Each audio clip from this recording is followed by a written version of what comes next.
It's Friday, everyone. What do we do on Fridays here at the Hint Hive? That's right, we smash the patriarchy.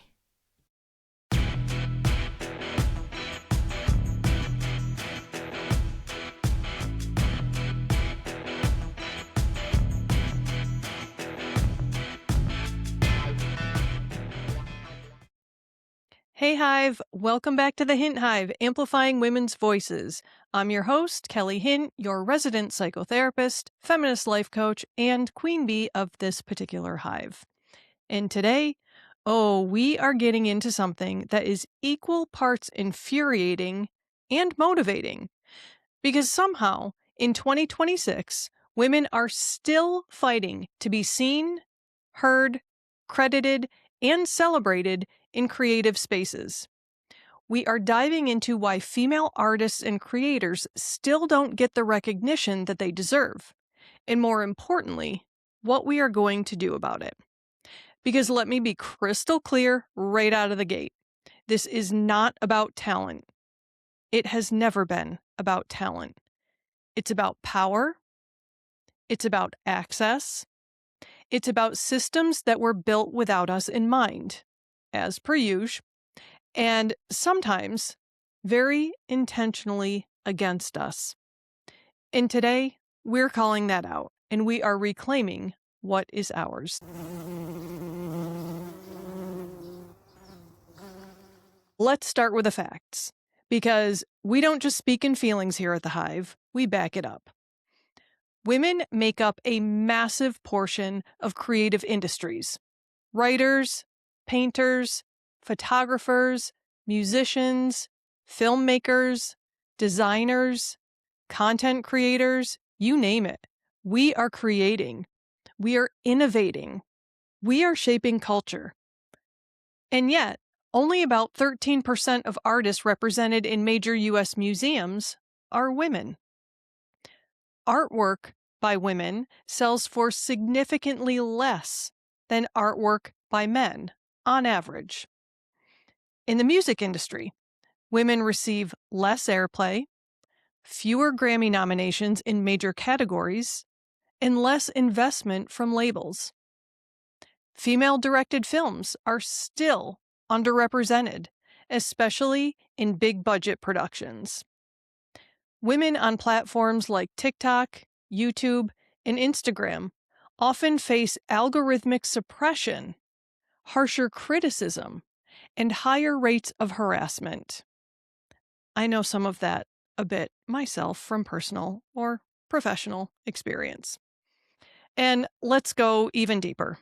When women do succeed, their success is often minimized. It's, she got lucky. It's, she had connections. It's, she's marketable. Not, she is brilliant. So, if you have ever questioned your worth, your talent, or why your work isn't getting the visibility that it deserves, pause right there. That doubt, that's not your intuition, that is conditioning. All right, let me put on my therapist hat for a minute because this runs deep. And for those of you watching on YouTube or Spotify, this is not my therapist hat that I'm wearing. This is the I'm having a really bad hair day, but this is an important message, and so I want to get this out anyway kind of hat. Okay. But I digress. Back on topic. Got the therapist hat on. Let's go. We are talking about implicit bias. Those unconscious beliefs that we absorb over time without even realizing it. Historically, society has framed creativity, genius, and authority as male traits. Think about it. When we picture a genius artist, who comes to mind? When we picture some of the greatest minds, Albert Einstein, right? Guy.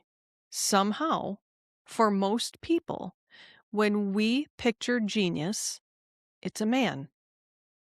That is not accidental. That is decades, no, That is centuries of conditioning. So, what happens in real life? When a man creates something bold, experimental, or disruptive, he is labeled a visionary. But when a woman does the same thing, she is too emotional. She's trying too hard. She's a lot. And here's the part that we don't talk about enough. This bias actually gets internalized. Women are more likely to second guess their ideas, to over-edit their work. I have been there, done that. They often wait for external validation, and they dismiss their own success. This is where imposter syndrome thrives. And meanwhile, men are often encouraged to take risks, to be visible, to speak loudly, even when they're still figuring it out. So we have one group shrinking and another group expanding. That's not an individual flaw. That is socialization. Now, let's talk about why this actually matters, because this is not just about ego or applause. This is about real-world consequences. When women aren't recognized, they earn less from their work. They are less likely to be funded, published, or promoted. They have fewer leadership opportunities in creative industries, and their perspectives are erased from mainstream narratives. And here's the ripple effect. When women's voices are missing, culture becomes distorted. It is no longer an accurate representation of the population. We get fewer stories about women's real experiences. We get fewer complex female characters. We get fewer innovations that reflect women's realities. We don't just lose representation, we lose truth. And let me say this clearly. The world is poorer, emotionally, intellectually, and creatively, when women are not fully seen. Because we actually have a lot to offer, don't we? All right, Hive. Now we shift from awareness to action. Because insight without action, that just leads to frustration. So here's how we start reclaiming space in real, tangible ways. Step number 1.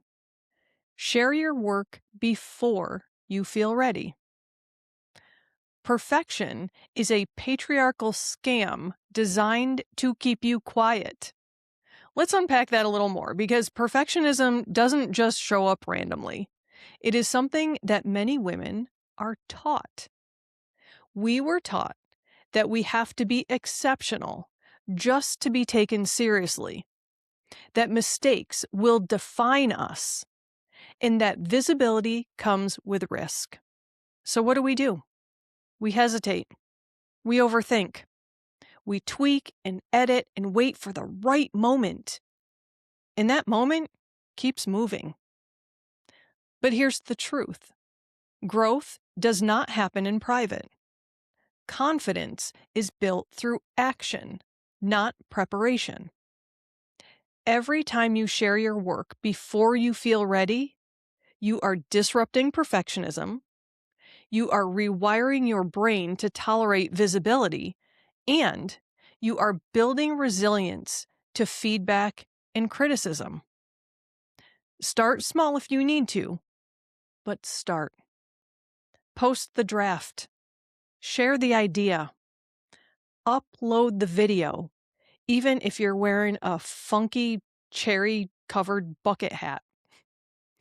Publish the piece.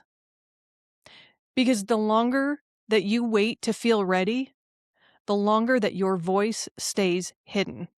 And the world misses out on what only you can create. Your work does not need to be flawless to be valuable. It needs to be seen. The right people will find it. Trust me on this one. If I can do this podcast looking wretched and still get positive feedback from it, again, I'm with the right audience, right? Because my audience doesn't care what I look like because I'm not playing to the male gaze. So just do it. It does not need to be perfect. All right, step number 2, stop downplaying your achievements. Oh my gosh, as a therapist, I have to work with women on this all the time, constantly. So no more, it was nothing. No more, I just got lucky. No, you didn't. And let's really sit with this for a second because this is one of the most normalized ways that women shrink themselves. It is actually normalized to minimize. Downplaying your success might feel like humility. That's what we've been taught, right? But most of the time, it's actually a learned safety behavior. You were likely taught that being too proud would make you unlikable, right? That being confident would make you intimidating. That owning your success would somehow take something away from other people. So instead, you soften it. You minimize it. You make your brilliance more comfortable for other people. But here's the problem. When you downplay your achievements, people believe you. You are teaching others how to perceive your value. So let's rewrite that pattern. Instead of shrinking, try this. I worked really hard on that. Or I'm proud of what I created. That was a big accomplishment for me. Now notice, none of that is arrogance. It's simply accuracy. Owning your achievements does not make you less relatable. It makes you more visible. And the more you practice speaking about your work with confidence, the more natural it becomes. This is how you start to rewire not just your mindset, but how the world responds to you. Because confidence isn't something that you wait to feel. It's something that you practice out loud. Okay, step number 3, normalize visibility. I understand how difficult this one can be because, again, it makes you feel vulnerable, right? It's like I feel vulnerable right now, but I'm doing it anyway. Normalize visibility. Post your work, promote your work, talk about your work. We're going to go a bit deeper here because visibility is one of the biggest psychological barriers for women. Again, it's one that was a huge challenge for me, but I pushed myself through it anyway. A lot of us were taught that being visible equals being judged. That if you put yourself out there, you are opening yourself up to criticism, rejection, or being labeled as attention seeking, right? I know you're feeling me on this one. So what happens next? You stay quiet. You wait. You hope your work speaks for itself. Again, long history of doing this myself. And as a business owner, that's kind of dangerous for me. I have to be proactive. I have to sell my services. Doesn't come naturally for me. But you know what? Here's the reality. In today's world, talent without visibility often goes unnoticed. Visibility is not about ego. It's about opportunity. When you allow yourself to be seen, you increase access to opportunities, you build connections and community, you create pathways for others to discover your work. And let's normalize something else. Self-promotion is not selfish. Men have been socialized to talk about their work openly. Women have been socialized to let others do the talking. Well, we are flipping the script here in the Hive. Start practicing visibility in ways that feel doable. Share behind the scenes of your process. Talk about what inspired your work. Celebrate milestones publicly big and small. And yes, it might feel uncomfortable at first. That doesn't mean you're doing it wrong. It means you're doing something new. The more you practice being seen, the less scary it becomes. Because visibility isn't something you wait to be granted. It's something that you claim. Do you really think that I enjoy putting myself out here every week with this podcast? No! It makes me feel so freaking vulnerable, especially when I'm struggling physically because of a lupus flare. Clearly, like I am today and have been for several weeks. But guess what? Here I am doing it anyway because I am trying to set an example for all of you who are watching and listening. I'm trying to show every one of you that you can do the thing that's scary and somehow survive the discomfort. Do I think that everybody's going to love what I put out? No. I actually know for a fact that about half the population hates what I put out because I stand for, a version of females that isn't the right version, the socially prescribed version. I get it. But guess what? I'm doing it anyway because I want to reach you. I want you to hear me and hopefully reach this place of empowerment too. All right, step number 4. Actively amplify other women. Share their content. Recommend their work. Credit them publicly. And this is bigger than just being supportive. This is strategy. This is resistance. This is how we can change culture. Historically, women have been positioned as competitors for limited space, limited recognition, limited resources, limited approval. And that scarcity mindset, it was never ours. It was handed to us. It was shoved down our throats. Because when women compete, we stay small. But when women amplify each other, we become unstoppable. Amplification is about intentionally using your voice, your platform, and your influence, no matter how big or small, to elevate other women. And here's why it matters. Visibility multiplies when it's shared. Opportunities expand through networks. Credibility grows through collective action. So this isn't just kindness, it's power building. It's one of the reasons why I ask you to share the podcast. Because again, if you remember correctly, I make $0 off of this. This costs me money. However, I just feel like it's such a good cause. I feel like women being empowered is what we need. And so I do it. And I ask you to share it to reach more women. Because women all over the world deserve to feel like they're being seen and heard. And that's my message. So if you want to actively amplify other women in real, tangible ways, tag and credit women when you're inspired by their work. Share their posts with your audience and add your voice to it.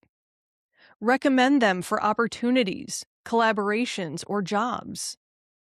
Speak their names in rooms that they are not in. And pay for their work, because exposure doesn't pay the bills. And let's normalize something else. Supporting other women does not diminish you. Their success is not your competition. Their visibility does not take away your shine. There is no limited supply of brilliance. In fact, when you amplify others, you expand the entire ecosystem, and that expansion benefits you too. Because people remember who supports, who uplifts, and who creates space for others, for them. This is how we dismantle gatekeeping. This is how we rewrite the narrative. Not alone, but together. And a quick shout out to every single one of you who keep listening to this podcast, and especially to all of you who continue to share this podcast with others. You are part of a revolution, a movement to educate and empower women, a demand to be seen. And you know what? I'm going to toss this out there. If any of you are watching or listening right now and you want to be a guest on the podcast, if you feel that you have something that you want to say, if you have a story that you want to tell, that you want to share with other women, that you want to educate a woman or inspire a woman about, reach out to me. Let's do an interview. I promise it won't be as painful as it sounds. So, here's your invitation. Reach out to me if you want to be on the podcast. All right, step number 5. Call out bias when you see it, whether it's in meetings, media, or conversations. Name it. And fair warning, this is where things can feel uncomfortable, but also where real change happens. Bias thrives in silence. It hides in jokes, in preferences, in who gets interrupted, who gets credited, and whose ideas are taken seriously. And a lot of the times, it's subtle. It sounds like, she's a little aggressive when she's being assertive. He's a natural leader for the same behavior. A woman's idea being ignored, then praised when repeated by a man. Now, calling out bias doesn't always mean a dramatic confrontation. Sometimes it's about naming what's happening in real time. Here are some phrases that do it in a grounded, strategic way and can make it a little bit more comfortable for you. You can say something like, I want to go back to what she said earlier. That was a strong point. Can you clarify what you mean by aggressive? Let's make sure everyone has space to finish their thought. See what that does? You're not attacking, you are illuminating in a non-defensive way. And yes, it can feel scary. I get it. Trust me. As empowered as I am, I still get butterflies in my stomach sometimes when I have to be assertive. It is not always comfortable for me. And it doesn't always come naturally. Because of the way I've been conditioned, my natural stance is to care for others, not confront them. So I get it. I'm asking you to do something scary, but trust me, it's worth it. Because women are often socialized to keep the peace, to not rock the boat, to be liked above all else. But here's the reframe. Discomfort is not danger. Speaking up might feel risky, but staying silent reinforces the very systems that silence you. And let's be honest, you don't have to call out everything all the time. That is just exhausting. This is about choosing moments where your voice can create an impact. Start small. Correct misattribution. Support another woman in the moment. Ask a clarifying question that exposes bias.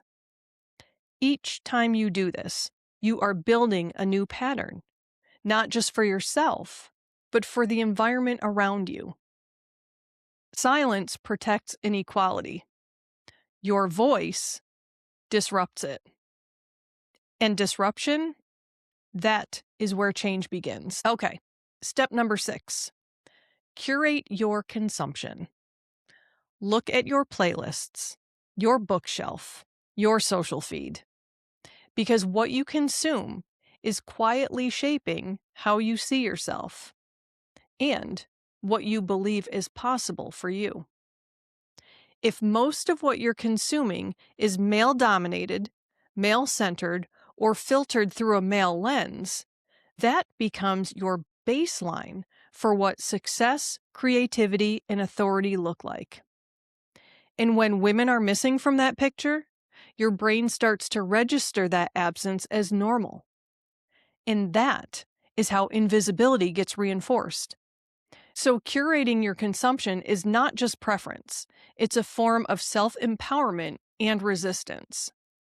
It's about intentionally choosing to center women's voices, perspectives, and creativity in your daily life. And let me tell you, when I started centering women, my life changed dramatically. I started changing dramatically. I started coming into my own and being my unapologetic, authentic self.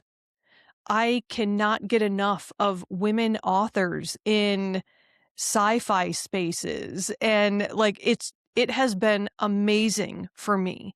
It has given me the empowerment that I need, the understanding, the representation to see myself in successful women. So ask yourself, whose voices am I listening to the most? Whose stories am I emotionally invested in? Who do I see reflected back at me in the content that I consume? Because representation doesn't just matter culturally, it matters psychologically. When you consistently see women creating, leading, expressing, and succeeding, it expands your sense of what is possible for you. It normalizes your ambition. It validates your voice. It challenges internalized limitations that you didn't even realize were there.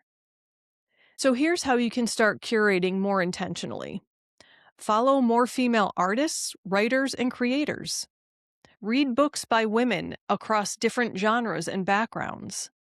Support films, music, and art created by women. And engage with their content. Don't just scroll past it. And here's the important part. Don't just consume. Invest attention. Because attention is currency in today's world. Where you place your attention shapes algorithms, platforms, and ultimately, who gets seen. So every time you choose to engage with a female creator, you are actively contributing to shifting visibility and recognition.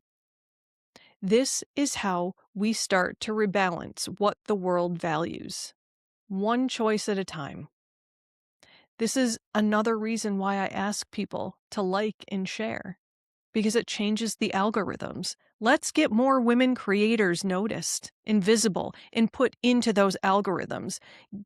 Get me and others put in front of the women who need to hear us, the women who are empowering others.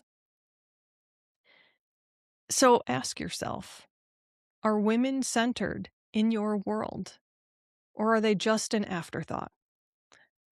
And finally, step number 7, build community over competition. We have been conditioned to compete, but collaboration is where power lives. And let's really unpack this because this conditioning runs deep.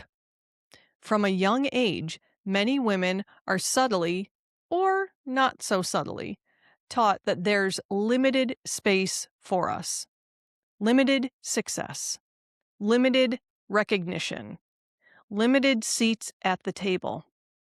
So what happens? We compare. We compete. We question whether someone else's success somehow means less opportunity for us. But that belief, it's a lie rooted in scarcity. Because here's the truth. When women operate in isolation, systems stay intact. Those crappy systems that seek to silence us. But when women build community, systems start to crack.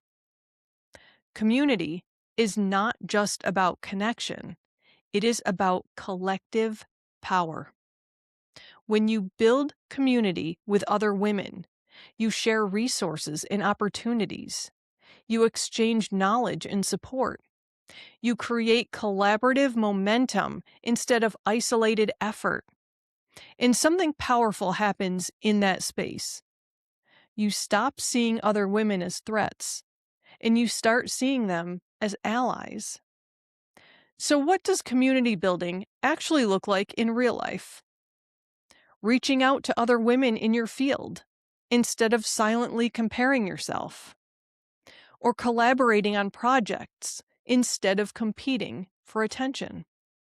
Creating spaces, online or offline, where women can share, learn, and grow together. And being honest about your struggles so that others can feel less alone. And let's talk about vulnerability for a second, because community requires it. You have to be willing to be seen, not just as successful, but as human. That means asking for help. That means celebrating others openly. That means letting go of the idea that you have to do everything alone.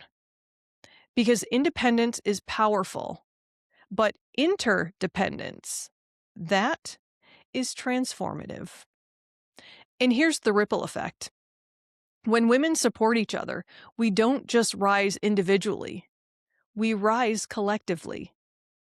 We create networks instead of ladders. We create ecosystems instead of hierarchies. There is space for all of us. Not because someone is giving it to us, but because we are building it together. Let's shift the narrative real quick and do a feminist reframe. Therapists love reframes, don't we? Wanting recognition is not vanity. It is a deeply human desire to be seen, valued, and respected.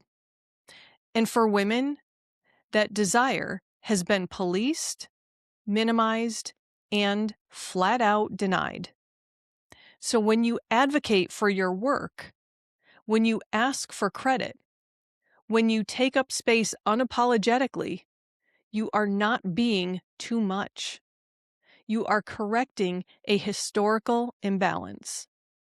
You are reclaiming visibility that was never supposed to be withheld from you in the first place.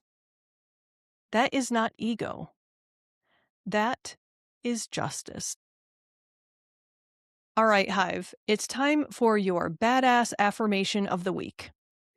I want you to feel this, not just hear it. I do not wait for permission to be recognized. My voice, my art, and my presence are inherently valuable. Again, because this is so important, I do not wait for permission to be recognized. My voice, my art, and my presence are inherently valuable. Let this land, ladies. Let it marinate in your brain. Because the world has conditioned women to wait, to be chosen, to be discovered, to be validated. But here's the truth. Waiting keeps you invisible. This affirmation is about reclaiming authority over your own visibility. When you embody this belief, everything shifts. You stop asking, is this good enough? And you start asking, am I honoring my voice? You stop shrinking to fit expectations, and you start expanding to meet your potential. Recognition starts internally, and then it radiates outward. Here's what I want you to take away with you today, Hive. The lack of recognition for female artists is not a reflection of their worth. It is a reflection of systems that were never designed to uplift them. But systems are not permanent. They are built so they can be rebuilt. They change when women stop minimizing themselves. They change when we amplify each other loudly and consistently. They change when we refuse to disappear. So whatever you create, your art, your writing, your voice, your ideas, I am telling you, it matters. Not someday, not when it's perfect, right freaking now. The world doesn't just deserve your creativity, it needs it. My fellow queens, if this episode lit something up inside of you, and I hope it did, here's what I want you to do. Share this episode with a woman creator who inspires you. Or post one piece of your work this week.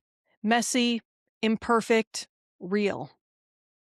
Or publicly hype up at least one female creator today. And if you do share your work, please tag me. I want to celebrate you. I want to amplify you and remind you that your voice deserves to be heard. And don't forget to follow the Hint Hive, leave a review, and keep this community growing. Because the louder we get together, the harder we are to ignore. Until next time, ladies, stay bold, stay visible, and keep buzzing.